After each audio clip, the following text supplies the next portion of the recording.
አንዳንድ ጊዜ ስጋት መከራው ሳይመጣ የመከራው ስጋት ይገለናል። ጭንቀት በራሱ ኃጢአት ነው።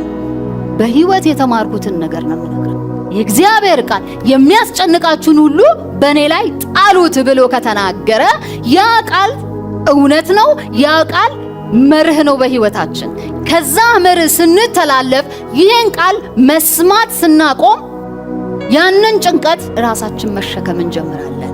ከዛ በኋላ የእግዚአብሔር ቤት ስራ ይስተጓጎላል፣ ቤተሰብ ይበተናል፣ ብዙ ነገር ይበላሽ። ይሄ አካል ይሄ ሰውነት ለእግዚአብሔር ክብር ነው ያለው። ይሄ የክርስቶስ ቤተ መቅደስ ነው። በዚህ ምድር ላይ እስካለው ድረስ የእግዚአብሔርን መንግስት የእግዚአብሔርን መንፈስ ተሸክሞ የሚዞር አካል ነው። አሁን ዛሬ በልዩ ልዩ ጭንቀት ውስጥ ያላችሁ እንዳላችሁ ይገባኛል። በትንሹም በትልቁም በህይወት አጋጣሚ እንጨነቃለን። የእግዚአብሔር ቃል ግን ዛሬ አትጨነቁ ይላል።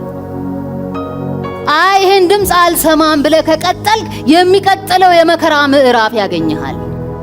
ስለዚህ ዛሬ በጭንቀት ውስጥ ያላችሁ በመከራ ሳይሆን በመከራ ገና ስጋት ውስጥ ያላችሁ ሰዎች መከራ ገና ያገኘኛል እያላችሁ የምትጨነቁ ሰዎች ካላችሁ ለራሳችሁ ስትሉ መቼም ለጌታ ስትሉ አይደለም፣ ለራሳችን ስንል ጭንቀት እናቁም።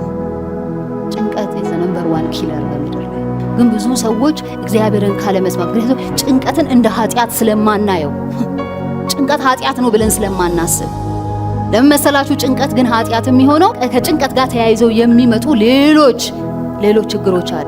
እነዛ ሌሎች ችግሮች እግዚአብሔርን ከመስማት ዘወር ያደርጉንና በራሳችንና በስጋችን በራሳችን አይምሮ እንድንመራ በራሳችን እንድንወስን ያደርጉናል። መከራና ጭንቀት ሲበዛ እግዚአብሔር ካለልን ሐሳብ እንወጣለን። በጭንቀት ውስጥ በመከራ በስጋት ውስጥ ያለ ሰው ስለ እግዚአብሔር መንግስት ማሰብ ቀርቶ ስለ ራሱ ማሰብ አይችልም። የእግዚአብሔርን ሐሳብ እንተላለፋለን፣ ዴስቲኒያችንን ሚስ እናደርጋለን። የእግዚአብሔርን ሐሳብ አለመፈጸም ደግሞ ኃጢአት ነው።